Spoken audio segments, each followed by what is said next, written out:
Assalamualaikum warahmatullahi wabarakatuh. Perkenalkan, nama saya Putri Yulisa Sabila, NIM 002 dari kelas statistik 2C. Di sini saya akan menjelaskan tutor dari uji asumsi klasik, validitas dan reabilitas, dan uji hipotesis. Yang pertama, kita masukkan datanya terlebih dahulu. Kita masuk di SPSS dulu, data view. Di situ kita masukkan di file open data. Saya menggunakan Excel, jadi saya klik Excel terlebih dahulu. Setelah itu kita masukkan datanya di data statistik.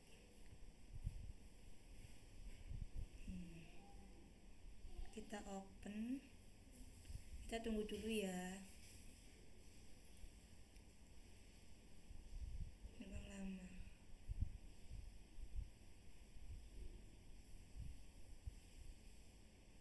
Setelah ini kita oke. Kita sudah muncul ini, kita kembali, kita lihat terlebih dahulu sudah masuk semua datanya. Dan selanjutnya kita di variable view. Di measure ini masih nominal, kita ganti di scale semua biar bisa diolah.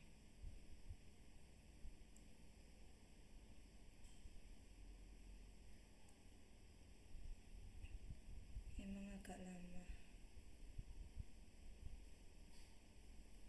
harus manual.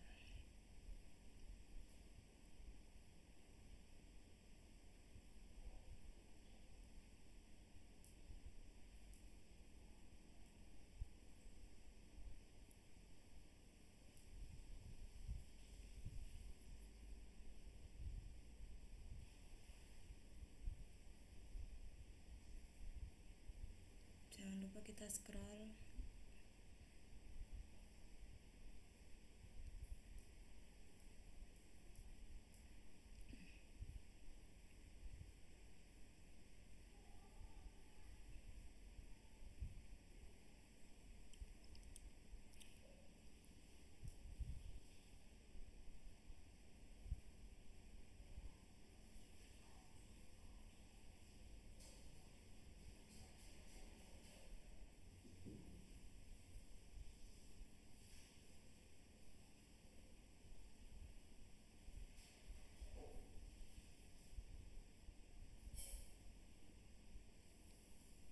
Dan kita ganti, kita selanjutnya kita tambahkan semua dari datanya. Kita klik transform, compute variable, kita klik di X1. Setelah itu kita pilih di fungsi group all, habis itu kita pilih sum.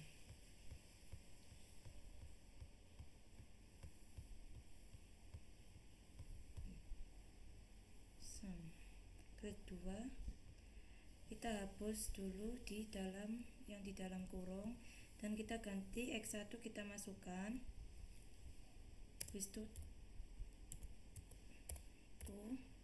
spasi, kita masukkan sampai X1.9 karena data saya X1 sampai 9. Kita masukkan dan klik OK. Sudah masuk, dan kita ulangi seperti itu lagi. Compute variable ini kita ganti di X2. Habis itu ini kita ganti di X2.1.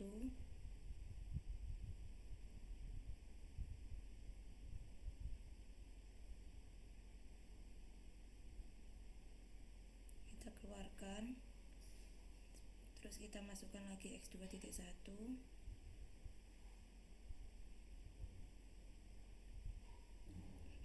Ini kita keluarkan, kita masukkan X2.11 karena data saya yang X2 sama 11. Ini sudah seperti tadi, kita klik OK.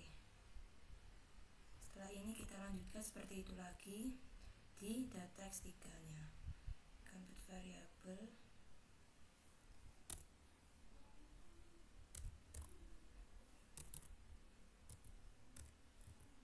X3,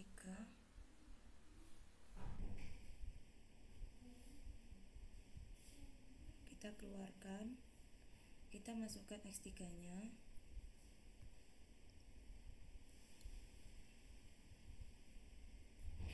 ini juga dikeluarkan dan kita masukkan S3.6, klik OK. Dan selanjutnya seperti itu lagi sampai Y, complete variable Y,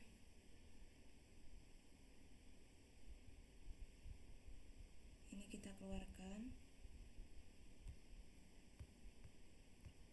kita masukkan data yang Y1,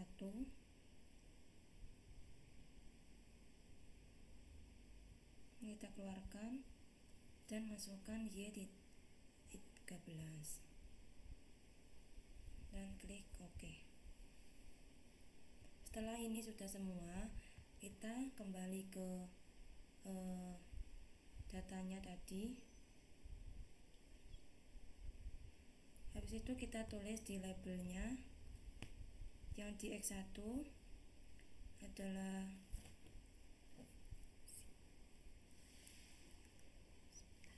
kita tulis yang Y dulu, kinerja karyawan.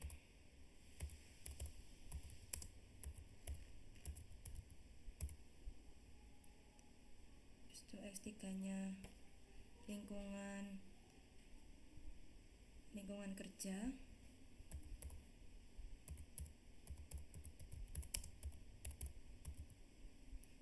X2 nya rotasi kerja,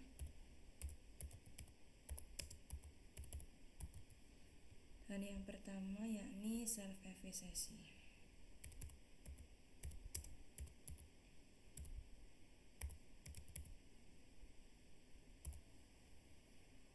Setelah ini kita udah benar semua ya, udah scale dan ininya juga udah 0. Habis itu kita langsung ke uji asumsi klasik. Pertama kita klik analyze, habis itu regression, linear. Dari uji asumsi klasik ini ada 3, yaitu uji normalitas, uji heteroskedititas dengan gezer, dan yang ketiga yaitu multikolinearitas. Yang pertama saya uji asumsi uji normalitas terlebih dahulu. Yang dependen kita masukkan di kinerja karyawan, yang self efficacy X1, rotasi kerja X2, dan lingkungan kerja kita masukkan di independen.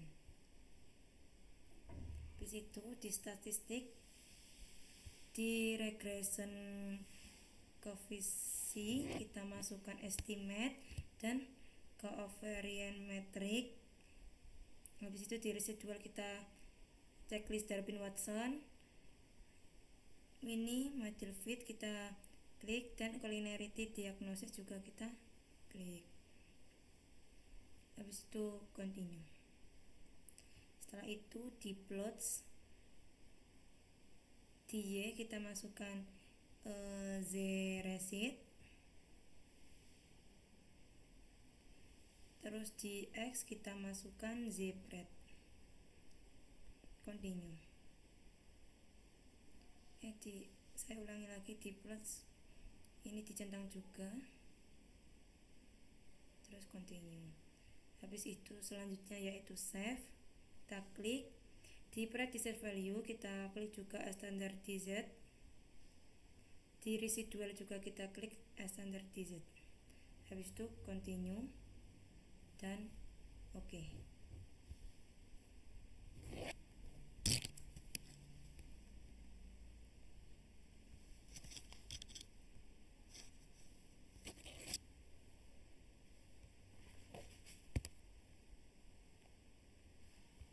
Dan selanjutnya yakni uji Kolmogorov-Smirnov. Kita klik analyze, regression, linear. Yang pertama yaitu yang di save.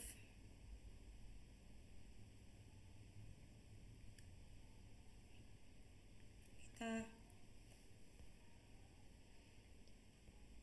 yang di save kita klik residual di start.tz dan product value ini kita buang.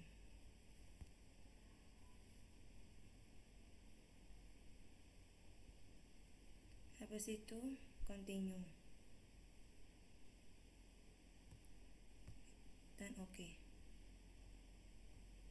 Kita kembali analyze, terus turn parametric test, habis itu legacy dialog dan satu sampel KS.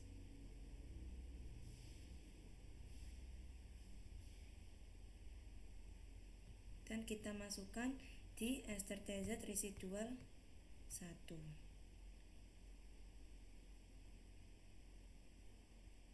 Kita masukkan dan klik OK.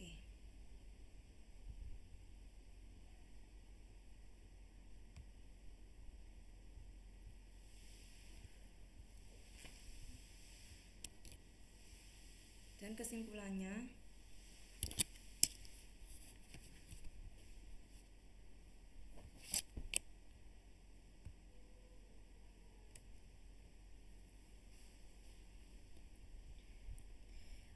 saya jelaskan terlebih dahulu. Uji normalitas ini bertujuan untuk menguji apakah dalam model regresi variabel pengganggu atau residual mempunyai distribusi normal. Uji T dan F mengasumsikan nilai residual mengikuti distribusi normal. Jika terjadi pelanggaran asumsi ini maka uji statistik menjadi tidak valid untuk jumlah sampel kecil. Dan ada dua cara mendeteksi apakah residual itu memiliki distribusi normal atau tidak, yaitu dengan analisis grafik dan uji statistik. Yang pertama analisis grafik itu ada yang pertama yaitu uji histogramnya. Kita bisa lihat di uji histogramnya ini. Dari gambar histogram tersebut dapat dikatakan bahwa data terdistribusi normal karena persebaran data itu mengikuti kurva histogram dan kurva simetris, tidak condong ke kanan atau ke kiri, sama. Dan yang kedua yaitu bisa dilihat dari uji p-plotnya. Berdasarkan tabel ini maka dapat ditampilkan bahwa data ini terdistribusi dengan normal dikarenakan adanya data tersebut menyebar mengikuti garis diagonalnya pada garis tersebut. Namun pada pengujian menggunakan grafik ini hasilnya subjektif, maka harus ditambahkan dengan uji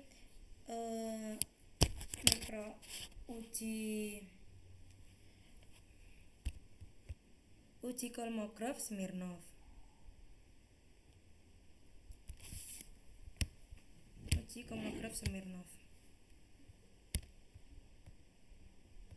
Kita bisa lihat di sini. Dari uji normalitas Kolmogorov-Smirnov ini tidak dapat bisa dilihat dari nilai sigma itu adalah kurang lebih dari bahwa tersebut itu terdistribusi dengan normal apabila nilai signifikan lebih dari sama dengan 0,05, maka dinyatakan uji normalitas Kolmogorov-Smirnov ini normal. Dan selanjutnya uji normalitas sudah selesai, dan selanjutnya yaitu uji multikolinearitas. Caranya yaitu klik analyze, regression, linear. Habis itu kita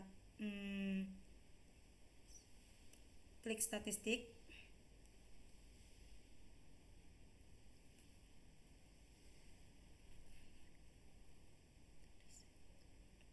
Sebentar, kita riset terlebih dahulu ya, di save. Habis itu kita nonkan. tidak dicek ya, terus continue. Habis itu statistik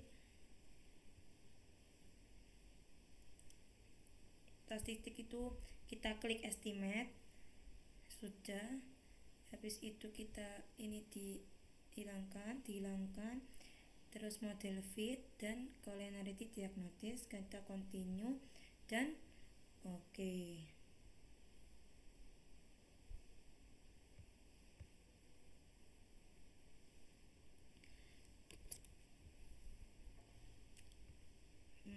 Kita bisa lihat dari uji multikolinearitas ini, kita bisa lihat dari data koefisien, kita lihat dari tolerance dan VIF.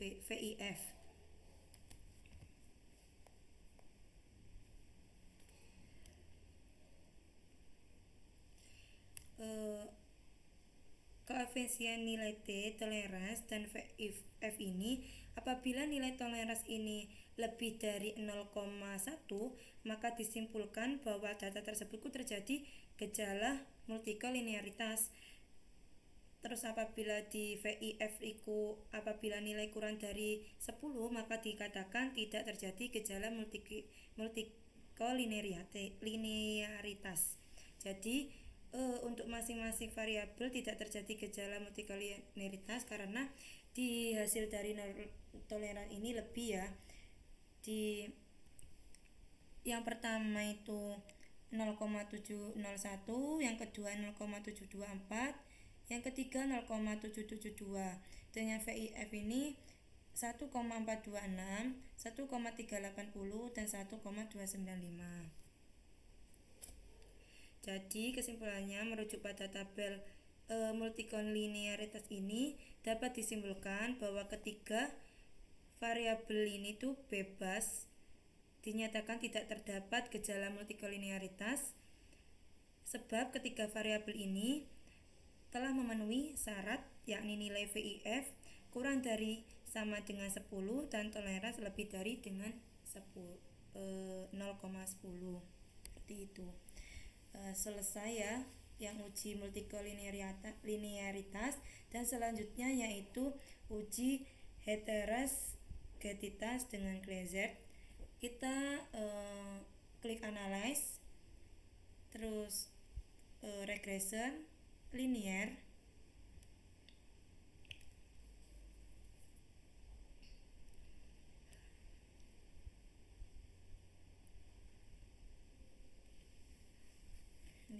habis itu kita klik save. Di save ini kita klik yang di residual itu understated dan continue.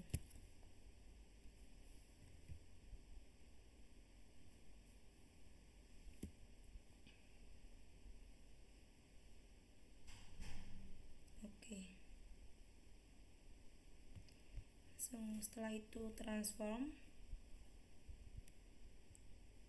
compute variable. Di target variabel ini kita ganti dengan ABS res.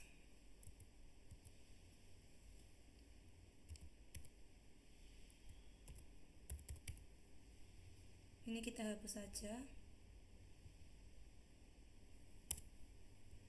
Kita ganti dengan ABS.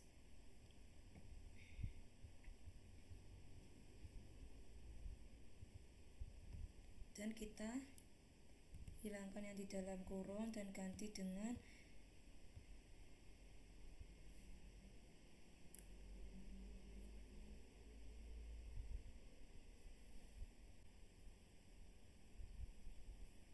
kita lanjutkan. Kita masukkan yang di dalam dalam kurung understat residual 1.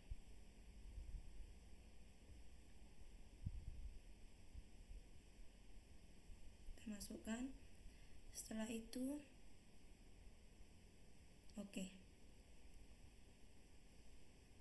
Dan selanjutnya kita klik analyze,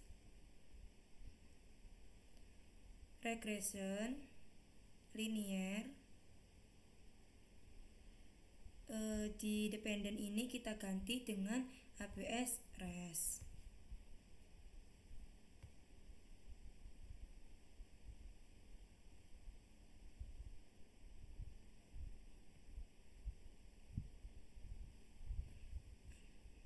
Kita klik dulu ya yang di save. Kita hilangkan dulu di residualnya, centangnya. Terus continue. Habis itu kita masukkan di dependentnya ini.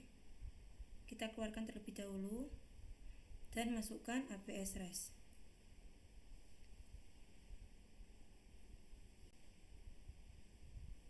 Setelah ini kita klik OK.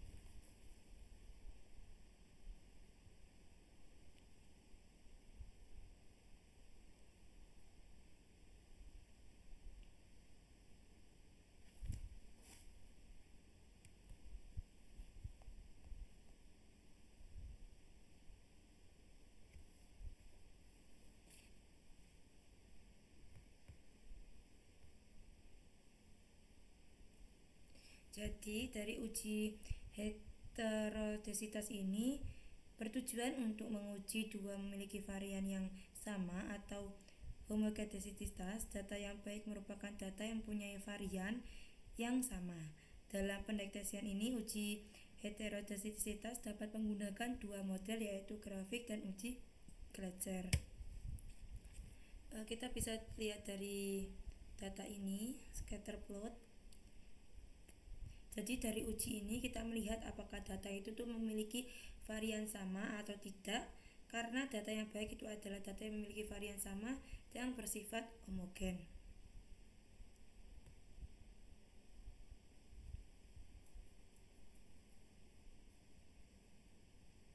Jadi dari data ini tuh kita bisa lihat masih subjektif karena nggak sepenuhnya tahu data ini tuh memiliki seberapa varian yang sama atau tidak. Maka ini sifatnya subjektif. Kita lakukan uji dari uji Gleiser itu.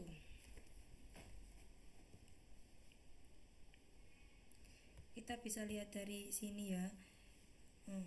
Dari gambar ini titik data menyebar di bawah dan di atas 0. Dan penyebaran titik-titik ini tersebut tidak berpola, maka dapat disimpulkan. Ini kita bisa lihat dari sini. Ini dapat dilihat dari sini ya, salah yang tadi. Disimpulkan bahwa data tersebut itu mempunyai sebaran varian yang sama atau tidak terjadi heterodesitas.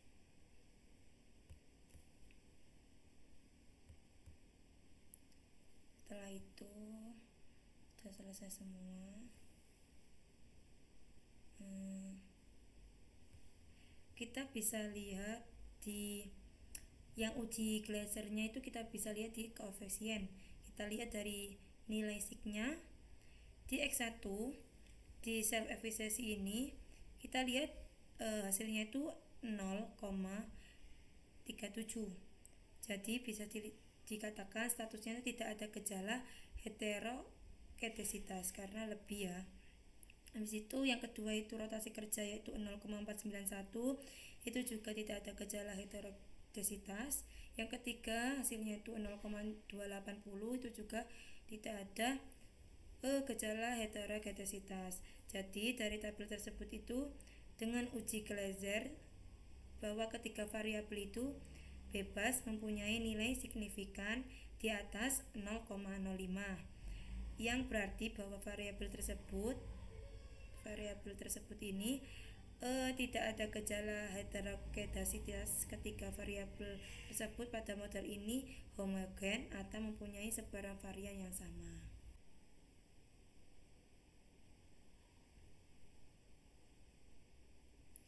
Dan selanjutnya uji asumsi klasik sudah selesai, dan selanjutnya yaitu uji validitas. Kita klik analyze, correlate, bivariate.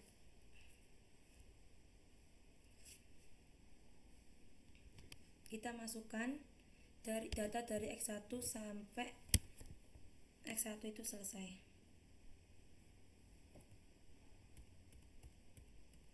X1 saya itu sampai X9, jadi kita masukkan semua ya. Dan masukkan X1 nya juga jangan lupa, yaitu self efficiency.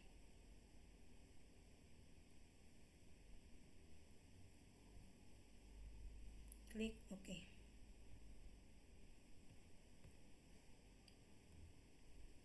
Selanjutnya yaitu seperti itu lagi, correlate, bivariate. X1 nya sudah selesai, kita buang terlebih dahulu dan kita ganti dengan X2. X2 saya sampai X2 11 kita masukkan. Setelah itu kita masukkan kembali di X2, yaitu bernama rotasi kerja. Kita masukkan dan klik OK. Selanjutnya yaitu analyze, correlate, bivariate. Kita buang terlebih dahulu X2 nya.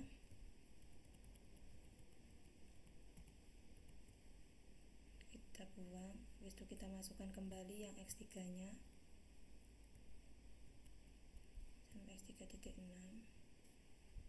Jangan lupa X3 lingkungan kerja juga kita masukkan. Oke.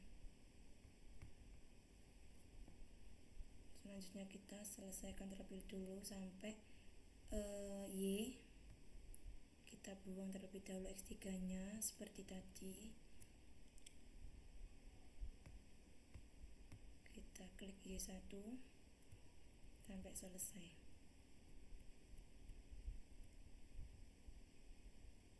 Dan jangan lupa kinerja karyawan juga kita masukkan. Oke. Setelah selesai, kita bisa lihat dari correlation-nya dari X1 nya itu lebih dari di X1 itu hasilnya 0,720, 0,674, 0,823, 0,785, 0,620, 0,826, 0,860, 0,790 dan 0,813. Jadi bisa dikatakan ini itu normal atau valid. Kita lihat dari X2 nya juga begitu, 0,317, 689, 690, 343, 0,377, 0,445, 0,650, 0,528, 0,635 dan 0,670. Jadi kita bisa dikatakan valid, signifikan ya. Yang X3 nya juga seperti itu, kita bisa lihat di present correlation ini bisa dikatakan valid juga. Di Y juga begitu, kita bisa lihat dari kinerja karyawannya 0,702, 0,734, 0,549, 0,705 dan 0,697. Jadi kesimpulannya, apabila merujuk pada tabel tersebut, maka seluruh variabel berstatus valid karena jika berpatokan pada SIG, nilai masing-masing variabel ini kurang dari 0,05. Sehingga dengan pengujian validitas ini didapati hasil bahwa seluruh variabel ini dinyatakan valid. Dari uji normalitas ini sudah selesai dan kita lanjutkan di uji reliabilitas. Sekedar info, uji reliabilitas ini adalah uji validitas. Melakukan uji reliabilitas ini bertujuan guna melihat adanya konsistensi dalam kuesioner apabila pengukuran dilakukan secara berulang. Dalam uji reliabilitas, nilai yang dijadikan patokan sebagai dasar pengambilan keputusan yakni nilai comeback alpha. Data ternyata variabel saat nilai comeback alpha itu lebih dari 0,60. Dan caranya seperti kita klik analyze, scale, reliability analysis. Kita masukkan semua, masukannya seperti tadi. X1 nya kita masukkan semua, tapi yang validitas tadi kan dimasukkan ya, yang X1 nya juga ini tidak usah, kita masukkan X1.1 sampai X1.9 saja, di situ oke. Selanjutnya analyze, scale. Seperti tadi juga kita selesaikan dulu datanya semua, kita keluarkan dulu X1 nya, keluarkan, kita ganti dengan X2 nya,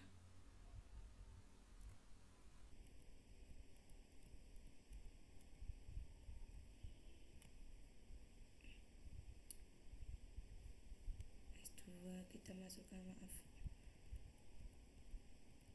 masukkan, kita klik OK. Setelah X2 sudah selesai,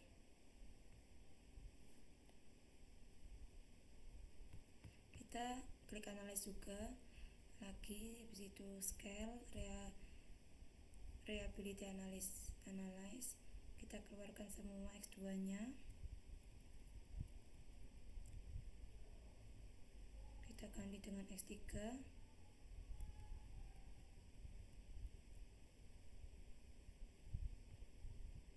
kita klik OK. Habis itu kita kembali di analyze, regression, scale, reliability, kita keluarkan dulu X3 nya dan ganti dengan Y.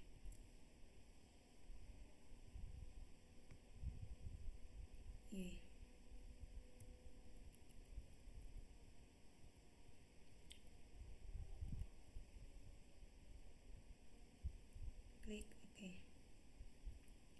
Dan uji rehabilitasi sudah selesai. Kita bisa lihat dari comeback alpha-nya ya, dari awal.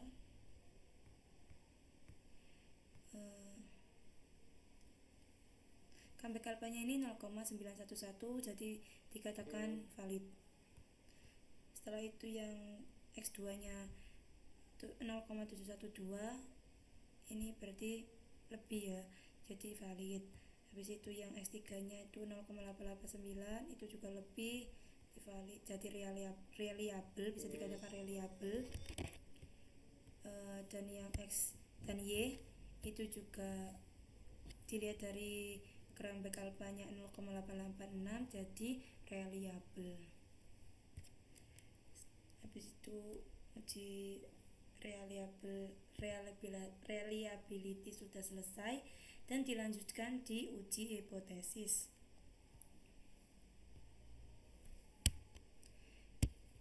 Caranya yaitu klik analyze, habis itu regression, linear, independennya kita ganti dengan kinerja karyawan. Kita keluarkan dulu yang ABS nya dan ganti dengan kinerja karyawan. Yang ini tetap, dan klik OK.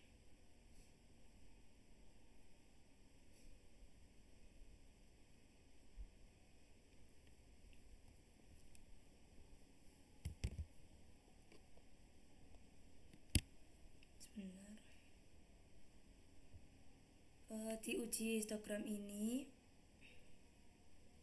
terdapat tiga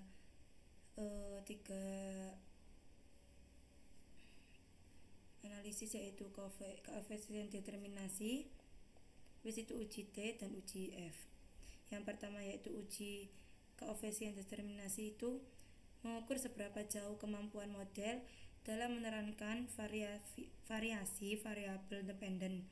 Nilai koefisien ini determinasi yang kecil berarti kemampuan variabel-variabel independen dalam menjelaskan variasi variabel dependen sangat terbatas.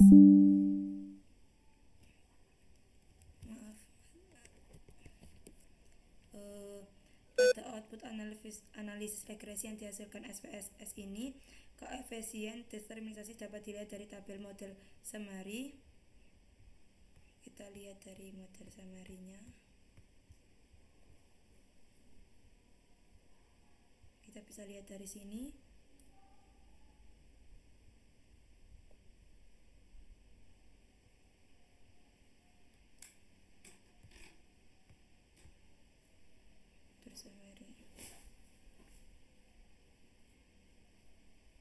nilai R2 pada output menunjukkan angka 0,240 itu berat, yang artinya 24% variasi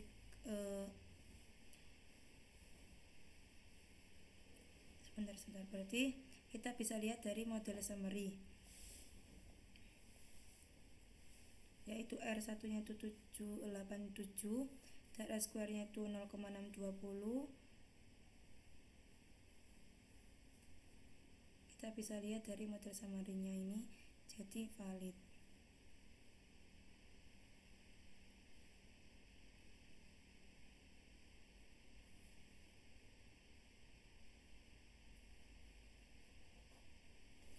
Yang kedua yaitu uji simultan, yaitu uji F. Kita bisa lihat dari ANOVA-nya.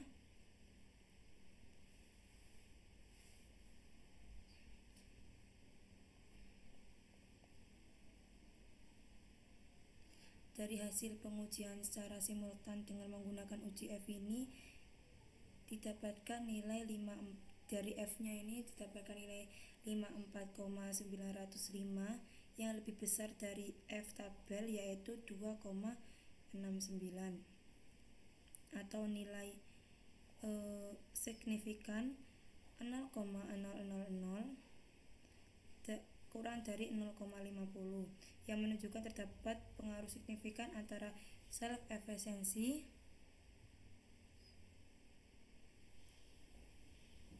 rotasi kerja dan lingkungan kerja terhadap kinerja karya secara simultan.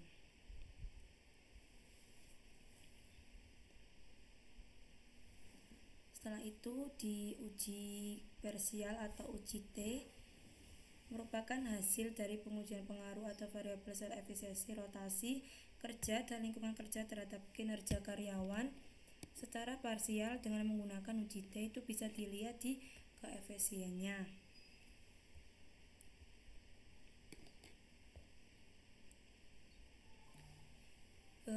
Di uji parsial antara variabel self efisiensi ini terhadap variabel kinerja karyawan dan berpengaruh positif dan signifikan. Hal ini didapatkan dari nilai signifikan variabel self efisiensi 0,00 yang kurang dari alfa 0,50, sehingga terdapat pengaruh antara dan nilai tabel hitung dari 5,602 yang lebih besar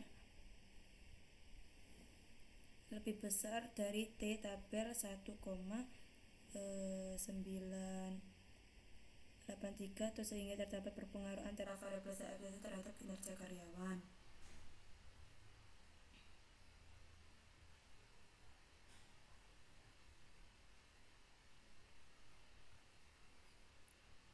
Selanjutnya yaitu uji parsial antara variabel rotasi kerja dan kinerja karyawannya itu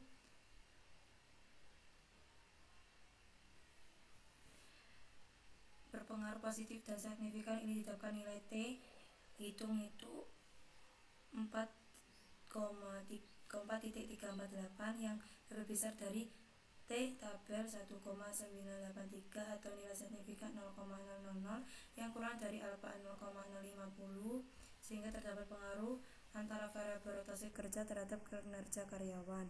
Dan yang ketiga yaitu lingkungan kerja terhadap kinerja karyawan didapatkan nilai T 3.807 yang lebih besar dari T tabel 1,983 dan atau nilai signifikan 0,000 yang kurang dari alfa 0,050. Terdapat pengaruh antara variabel lingkungan kerja terhadap kinerja karyawan. Ini bisa dilihat dari tabelnya histogram.